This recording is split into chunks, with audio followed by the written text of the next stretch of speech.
atomic number, the number of protons in the nucleus. Amplifier, a device that increases the output of electrical signal fed as input. Amorphous, those solids in which arrangement of atoms or molecules are not regular.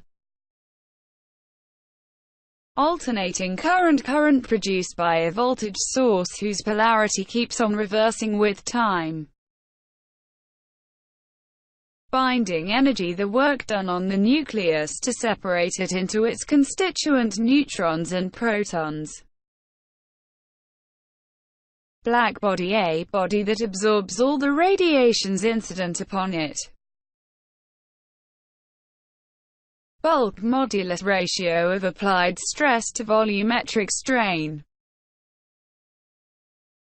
Capacitor, a device that can store charge. Cathode ray oscilloscope, high-speed graph plotting device.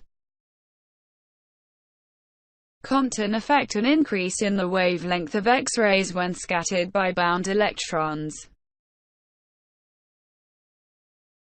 Crystalline solids, substances having regular arrangement of atoms or molecules. Current generator, a device which converts mechanical energy into electrical energy. Digital system, it deals with only those quantities which have only two discrete values.